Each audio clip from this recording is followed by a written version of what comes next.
energy all these events bring in. It's a very different format than what people are used to in terms of HR conferences. The last one I attended with Dr. Bhatt, he made everybody dance in the room, so this is more civilized than that. Hi everyone, my name is Smiti and I'm the founder of Advantage Club. Today I'm going to primarily talk about recognition programs and how you can design ones which come with a sense of purpose. So before I begin, I'm going to talk about why purpose matters, not just for organizations, but for individuals beyond their careers as well. As human beings, what differentiates us from the rest of the animals is that humans live a life of purpose. The day we stop having a purpose or an objective or a goal or something we're looking forward to in life, that's the day we technically stop living. So if human lives by default are designed to live for purpose, why should careers be any different? Why should any initiative which is run for employee well-being or employee benefits be any different? That's what we're going to figure out today, how we can design recognition, appreciation, engagement and experience programs which focus on purpose of every individual. So first I'm going to talk about the history of work itself, how work has transformed from the beginning till where we are today. So we started with the agrarian culture, right? Many decades and eons ago, where the primary objective of, or the employee value proposition of why people were working was survival. So think of your grandfather or great-great-grandfather generation. They used to work for survival, for sustainability, for building a better overall future for their children. Then came the industrial evolution, and in the industrial age, people started focusing, of course survival was given, you're working, you're surviving. People started focusing on, I am working on how satisfied I feel wherever I am, in whatever organization I am. Do I feel that I'm happy or I'm satisfied with my work, with my organization, with my culture? And that became like the status quo, what organizations started focusing on. Beyond industrial, we moved on to the information age, and that's where we are today, and that is the age when it ties down to purpose-driven organizations. The industrial age consists of millennials, Gen Z, and they're not working for survival or for sustenance or just for basic satisfaction anymore. They're working for belongingness. They're working to feel that they're needed in an organization and that their existence in the company has a specific purpose and they want engagement. And that became the main important focus of most organizations in this age, where we started talking about employee experience. People stopped asking questions like, why do you need to give benefits to employees? Isn't salary enough? Because the ideology that you need to create an engagement structure became status quo for organizations. So when I say it's an engaged environment or I'm having a fulfilling experience at work, what does that mean? So I've split it across 4 quadrants, where the first piece, when I feel that I am engaged or I have a fulfilling experience at work, is when I am rewarded fairly beyond my compensation for the good things that we do. So if I do a good job, I get gratified, I get appreciated, I get recognized at work. During one of the roundtable sessions, Bhatt had a question around when was the last time your manager or your leader or your CEO came and gave you a pat on the back, right? Why does that matter? It matters because every time you get recognized at work, it adds to a better fulfilled experience at work. Second is respect. When I walk into the office, do I feel that the office environment is respectful enough? Do I feel everybody is treated equally, everybody is treated with dignity, and peers not only respect each other, they also appreciate each other.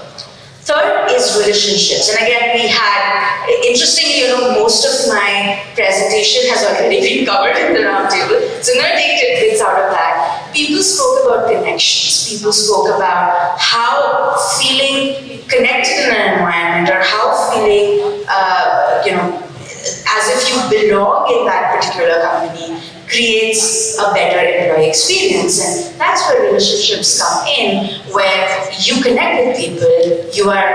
When you're going to decide to leave your job, you're not just leaving your job. You're leaving an entire community. You're leaving a set of friends you've created in that company, which makes it harder for you to leave. So relationships and community building becomes important, because of which people stay and they feel that their work experience has been more, overall fulfilling for them. And lastly, in terms of challenges, like post-COVID, we've all seen different sets of lifestyles, right? So pre-COVID, we had a different lifestyle. Post-COVID, we had a different lifestyle. Even organization-wise, challenges have been really, really different. But what COVID has done essentially is that COVID has made organizations more resilient and more ready to embrace challenges which are coming in. And not only organizations, employees as well, because what is an organization without their employees? So if I'm overcoming my challenges, do I feel that I am being acknowledged for that? Do I feel I'm growing with every challenge I'm overcoming? That also adds to a better, fulfilling experience at work. So what is recognition's impact on sense of purpose? Like, how do we link recognition with people feeling that, okay, they are having a sense of purpose in the company? And I have a few, statistics which I've checked online, primarily around studies by Gallup, studies by Deloitte, where you can actually see that individuals who receive praise or who receive recognition for the work that they do, they feel that they're more valued. They feel that they're more useful at their work. They feel that their inputs matter. And they also, have seen that there are higher productivity rates, there are higher performance rates for organizations who are more recognition focused. So here's the gap from leaders to employees, and this is interesting because, again, this is through various studies online, that 67% leaders actually think that they are giving recognition. 61% managers feel that, okay, I am recognizing people at least a few times a week. But you talk to employees, only 40% of employees report that they have been recognized. So that's the gap I'm talking about, that even though as organizations we feel that we are recognizing enough, in reality we are not. In reality, the ground staff's ideologies or experiences or feedback is very different. So where's the gap and how do we bridge that gap? So if we want to help employees find purpose at work, how do we utilize recognition as a strategy to do it? So let's first talk about the needs of employees, which were, say, many years ago, and we're talking about age earlier. Earlier, employees wanted promotion, bonuses, training, appraisal, good job. And that was like the older setup, right? The world is quickly changing. People don't want just this anymore. People want this, where they of course want the same promotion, bonuses, training, appraisal, and good work done, but they also want additional needs. Like, they want validation at work. They want to feel that their achievements are being validated and recognized properly. They want to feel that they belong in the company. They don't just want to work for a company because they're paying them, or because they're getting salaries on time, or they are maybe getting their annual standard raises. They want something beyond that. They want to feel that they feel belonged in that organization. They want fairness and equality in terms of recognition systems as well. So it's extremely crucial for organizations to identify programs which are fair, which are equal and which are making the entire system in a way that people don't come back and complain that there is a sense of bias in that entire process. The one-size-fits-all approach does not work anymore. I mean, even if you're looking at rewards for that matter, different rewards cater to different types of individuals. If I'm talking about wellness, for example, as you might have noticed, I'm not a big gym person. So if you give me a gym membership, it's absolutely useless to me. But I have a very stressful job. So in wellness, if you give me something which is related to meditation or which is related to mental well-being, I will appreciate that more. So my choice has become really important as a concept when we're looking at rewards as strategy for employees today. The next thing I want to talk about is the recognition not just from your managers, but also from your C-suite leaders. All the people in the room today either are C-suite leaders or they are directly reporting to C-suite leaders. So you don't understand what that means. But let's go and talk to maybe a fresher or a person who's right out of college or somebody who's just 1 or 2 years experienced in work. Ask them what is the value of getting recognition from a C-suite leader. And you realize it's so paramount, it is such a big deal for them because typically ground staff are not connected with C-suite leaders. So how do we create structures in which we are able to imbibe C-suite awards or connections between your leadership and the maybe kind of the new joiners or the lower level staff to connect better with their C-suite leaders. Lastly, peer-to-peer appreciation, and I want to just stress on that as well. We all talk about monetary rewards, but we've done a lot of studies, especially since we work with a lot of organizations, and we've noticed that, of course, there is an attrition difference between the cohort of people who have received monetary awards versus the ones who have not. But this is something people don't think about. There is also a significant attrition difference between people who are peer appreciated at work versus people who are not. Now, with monetary awards, people always come back and say that, hey, obviously people are getting money, people are getting rewarded. That means that they are higher performers, which means that there is a high possibility for that person to stay back. But peer-to-peer is not that intuitive, right? But that also means that if I am getting appreciated by my colleagues, by my peers, and getting those constant good jobs, thank yous, and well done on a regular basis, there is a 75% lesser chance for me to attrite from the company compared to if I'm not being peer appreciated. This data has been consistent in all our cohorts when we're running with more than 3.5 million users today. So primarily around the recognition piece itself, and I was talking a little bit on the impact in my previous slide as well. Recognized employees tend to be more engaged. They tend to be looking out for other opportunities much lesser, and they tend to be, they feel that they are thriving in their life.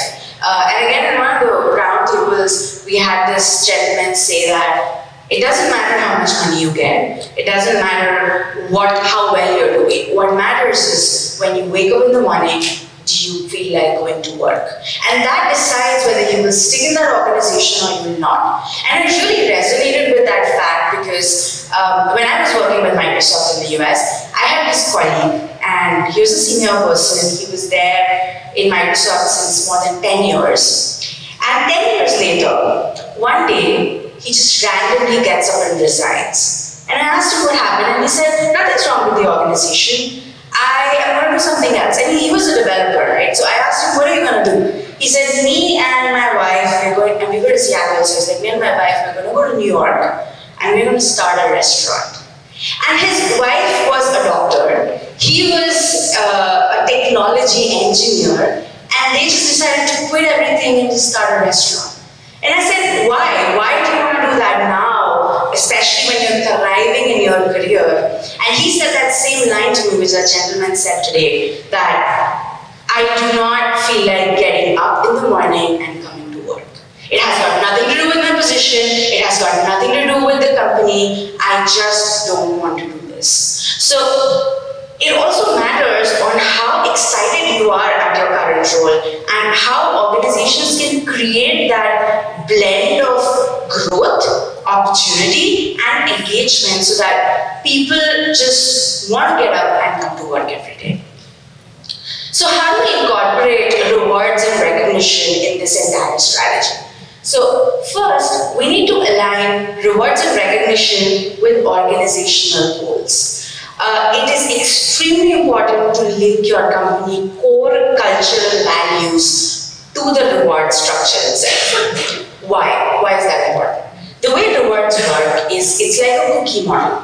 When 80% of an organization is getting a cookie, the remaining 20% automatically feels incentivized to get that cookie. But then it's also important to tell the 20% what you need to do to get that cookie. So organizational goals become really coherent in that, because when you link your cultural values with the rewards, employees exactly know what they're supposed to do to actually get that particular reward. Second is, do not just create one type of structure in terms of rewards and recognition. There are so many of them, and I'm going to spend a minute talking about them as well. Because again, one size does not fit all, so one type of recognition might not fit everybody. We of course have your regular recognitions, and again, somebody in the roundtable again said that, we do birthdays, we do anniversaries, but that's not enough. Which is exactly my point here, that you have to consider all types of recognition programs and not just one, because what might work for one might not work for another. Third is making rewards more transparent and fair. And it's really interesting, and I've heard this in so many forums around tackling the bias, right? How do we ensure that if you've given the manager a budget, how do you ensure that that is not getting maybe misused in another way? Because then the structure which you have created starts working against you. So creating transparency and fairness, there are multiple ways of doing it. One of them, and I'm going to talk about it for a minute when I go into types of words. One of them is by creating different forms of approval matrices. The other is using technology to create alerts when you feel that there is misuse happening in the entire structure. There are various ways you can do that, but it's important that we preemptively identify that creating a fairness and transparency mechanism in your reward structure is really important. Next is, you've created structures. That's again not enough. Unfortunately, when you're in this world today, nothing you do is ever enough. So once you've created your structures and you've deployed those structures, you have to keep evaluating and re-evaluating it every time, over and over again. How do we do that? We use analytics, we use data to identify what is the usage, what is the utilization, how happy people are with the program. Do you feel that the structure is really working or it's not? Taking feedbacks, all of that comes into play. And after taking that feedback, you re-evaluate, you restructure, and you recreate programs, and you try again. Next is around announcements, and announcements are often as important as the reward themselves. If I maybe tell Bhatt today after the conference in private that thank you Bhatt, this was amazing, I had a really good time, you did an amazing job, he'll love it, but I'm telling it in front of the entire room here, he will love it even more, right? So announcements and celebration of the reward itself is as important as giving the reward. So how you can hype it up and how you can create a big deal around the entire appreciation or the reward becomes really important. Attaching rewards to performance and productivity is obvious, so I'm not going to delve into that. But what I'm going to delve into is rewarding not just for performance, but also for the right cultural behaviors. And lastly, using rewards and recognition by design and not at will. What that means is, do not just Create structures and tell people if you wish to reward, go ahead and do it. Create structures where there's a mandate for a certain percentage of rewarding to be done by every department, by every business unit, and by every location. Because if you leave it at will, then utilization. It's not going to be good. So creating a compulsion in that setup becomes important, at least to a certain percentage or a certain extent. And we use regular reviews and evaluations to push people, to tell them to continuously keep rewarding and using the programs. So next is primarily around, and I said I was going to come to this, so I'll come to this now. How do you create a robust R&R program? So I've split it again across four kind of parts. First is you assess employee needs, you align your structures to employee needs. Second is you become relevant in terms of the programs to the employees in your culture, because every culture and every company is very different. We discussed that too. Third is you continue building your culture through your programs. And fourth is you review, renew, and you keep changing and keep evolving over time. So let's first talk about assessing and aligning and identifying employee needs in general. So again, what are employee needs exactly? If I feel that I'm happy at work, what does that mean? And again, I've split it across 6 things. If I feel happy at work, first, I feel that I have high morale at work, like the extent to which I really enjoy my work or the things which I'm supposed to do. Second is I feel that the system is fair in terms of I get rewarded, I get recognized for my work. Third is forget about recognition, forget about morale. Do I feel my job is stimulating or challenging for me, and I feel that I'm growing and learning more? That also impacts the way I get engaged in my organization. Fourth is service quality, and service quality is very different from responsibility or morale. I could love my job, I could hate my company. I could hate my job, I could love my company. So pride in the workplace is very, very different from what work you're actually doing at our organization. So pride in the workplace also becomes a really important factor for me in terms of, and that's where employer branding comes in play, that the stronger your employer branding is, the better service quality I will experience and the lesser I will have tried. Which is why that friend of mine stayed for 10 years before deciding to start a restaurant, right? Because the service quality for my ex-company was so high that people would just stick around. Next is sense of belongingness. And again, sense of belongingness comes from the fact that I feel that my company values my work, values my inputs, and I feel that I'm important here and what I say matters, and I'm not just like a person who comes to work and leaves work and doesn't even exist for other people. And lastly, it's self-esteem. Self-esteem is a combination of belongingness and morale. Self-esteem is when I walk in every morning, I have a certain image about myself, about how people see me and how I see people.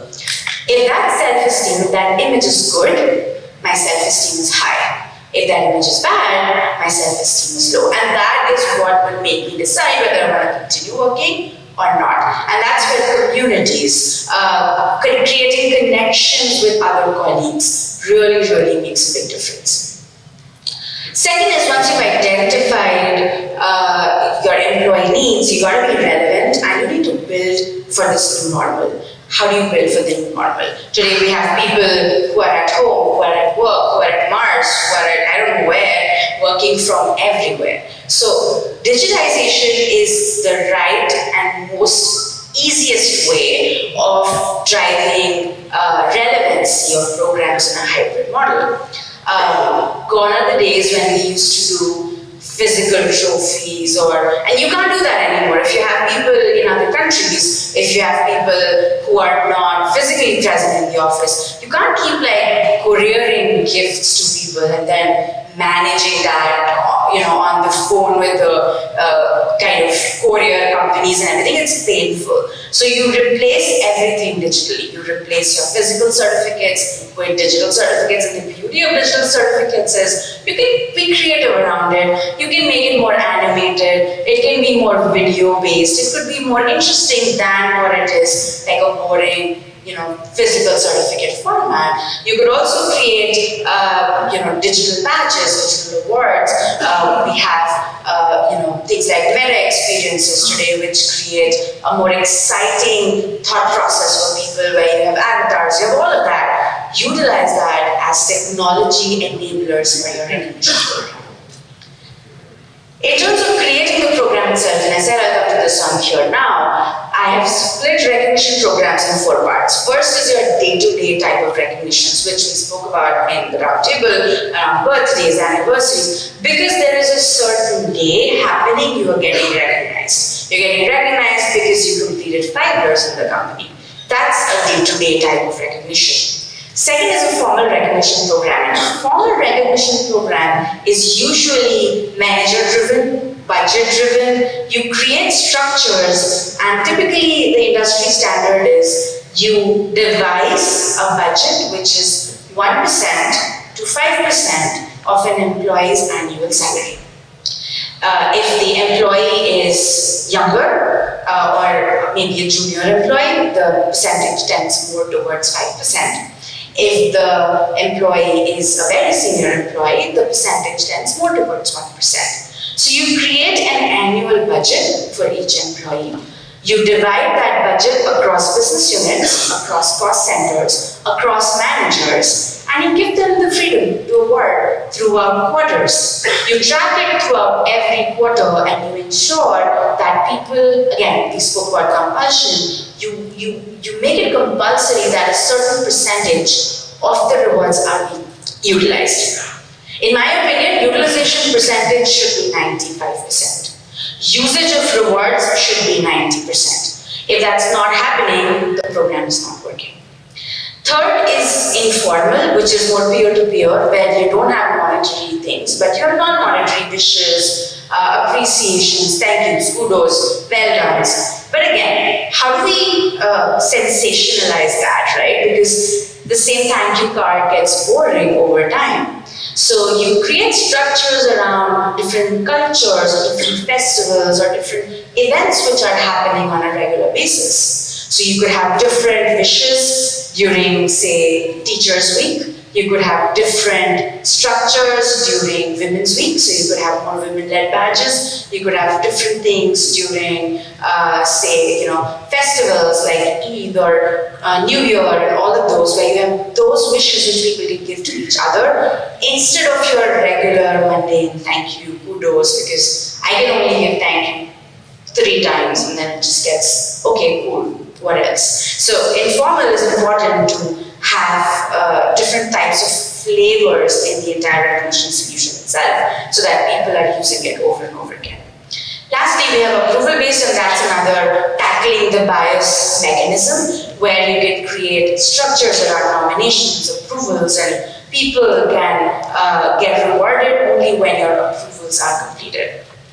If you're doing approval based recognition, it is really important to not create a lot of approval, a lot of approval levels. We once launched for a client who started with 13 levels of approvals. So imagine I nominate somebody, and then approver 1 approves, and then approver 2 approves, and then approver 3 approves. I will get bored if I just keep saying approver 1, approver 2, approver 3 till approver 13. They actually had to go through 13 levels of approvals, and naturally within the first one they had to change it to a 3 approval mechanism. But it's important to not make it too mundane or too mandatory, at the same time keeping the right checks and balances in place. So third is, once you've devised your R&R program, how do you ensure it is culturally valid and it is actually being used, it's actually being run in the right way? And culture, again discussed in the roundtable, always starts from the top. The way your leadership behaves, the way your management behaves is exactly how the entire organization will behave. So, how do we imbibe leadership to participate in more programs? How do we ensure managers are really taking recognition seriously? Becomes key to the success or failure of the entire program itself. One of the things which I want to talk about for leadership especially is to not lump recognition with feedback. A lot of times when we're recognizing people, we say things like, hey, you did a great job, but these 3 things are things you could improve on. That's useless. I mean, it really kills the value of the appreciation, right? So, whatever comes after the but, lose that. It just should be, you did a great job because of the XYZ things you demonstrated. But if you have to give feedback, do add recognition on top of it. So, recognition should not be lumped with feedback, but the reverse should be done to drive a better culture. And lastly, in terms of leadership, again, I want to add that, again, we see this all the time, that, okay, I'm waiting to formulate my policy. It'll take me a year to formulate my policy, and then I will launch my R&R program. By the time you formulate your policy, and I see a few people laughing on that, because it's true, by the time you formulate your policy and you launch your programs, the attrition has already happened, right? So start small, start with non-monetary, start with birthdays, whatever you can, but start as soon as possible and keep evolving over time in terms of your policies. In terms of managers, what are the roles of the manager and why manager personalization in terms of rewards matter is because people do not leave their companies, they leave their managers. So the relationship with a manager is really important, especially when you're looking at recognition programs. And for managers, it's really important to personalize what they're doing because of which they've received the award. If I'm a manager and I'm awarding 10 people and I write good job 10 times, it doesn't mean anything. But if I personalize it to each person, I make it a little better. I maybe also record a video and I give it to them. It just adds to the level of personalization and the value of the award itself. Lastly, not only do we need to tackle the bias, we also at the same time need to empower our managers to continue awarding, because if you don't give them even a little bit of freedom, again they will be stuck in that constant approval loop, and the recognition that should be instant will get delayed, and the more we delay it, the value of that recognition kind of fades over time. Lastly, once we have created our programs, we've analyzed our needs, we've created our programs, we've driven leadership and management to run it, what do we do next? We've run the whole thing, we have to analyze, renew, and review. In terms of analysis, you can do a bunch of things. You can identify obvious things like performance rates, retention rates, attrition rates, attendance rates. The one thing I want to talk about is attrition rate. Attrition rate, how do you link it to your recognition program? And that's a common question which I get a lot of times. Do not just see a blanket attrition rates to identify if your recognition program is working or not. Identify the cohort of people who have been rewarded and the cohort of people who have not, and see the difference in attrition in both the cohorts. That's how you link your recognition programs to your attrition rates. I just want to end this by saying this famous saying by Conan, that if you want to win the marketplace, you have to first win the workplace. Thank you so much. My name is Smiti, and thank you.